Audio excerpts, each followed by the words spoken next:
Zai là hiền hey bên nó go group KTP đây cái là sai hova chúng mình là hiền in program cầu chọn thằng á xem mà làm lỗ vàng in refreshment này thì hiền in cái là sai hova hiền không mày à thằng van thì hậu bộ ăn vui vặt vặt video mày này đây là tuy tất cả sai cái tụi mà cái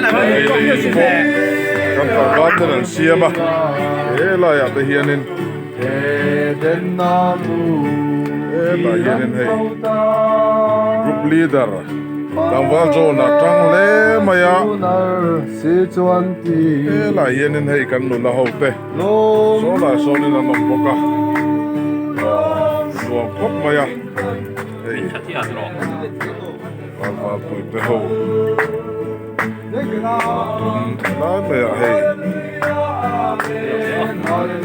bây giờ này sẽ là hiện nay hay sai học một sai tuy khúc mày à सरकार दान पेल लोविन मी somthum le panga pel lem lovin ti hianin hun kan mang kan lim ve via mani sanin hi kan in nei tu pa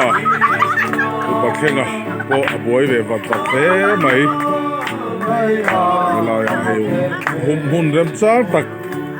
anh nên là lâu này á thì còn số sao nuông tắc mấy anh này á nuông khóc mấy á thì thế là hiện nên hiện xuống làm tép bộ thế là hiện nên thế làm hết chú hey anh ổ là nị hi thế làm hết chú ổ ăn trăng à thế ta hiện nu về po đi là trao tôn đi à phải đi là bắt trao tôn về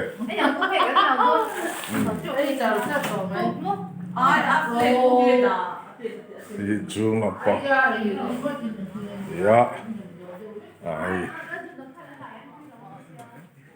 luồng khóc mày em bảo trên khắp te pon nó khen về dễ lạ thì can tặng vào te hậu te cái là hay nuông khóc mày dân hi amun te hi rem boka hay nula ming sangi bakery in te po hay dinga lai te hi hay bakery tui tak tak mai chang tui tak tak a urna ni a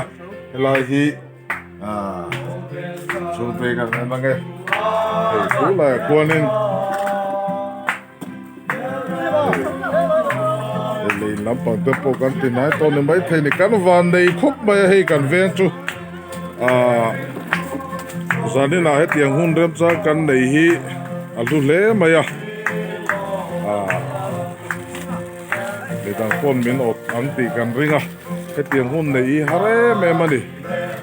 túi tắc mày lal lo piang tu mùa na tu ra ta na Christmas la an sak te hi lu em ani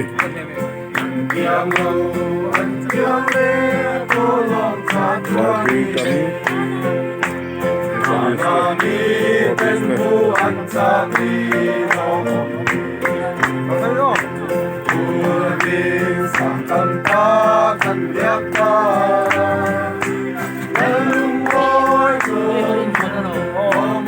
bi ta ken ti hian za nen chu kan mang don ani advance Christmas ani mai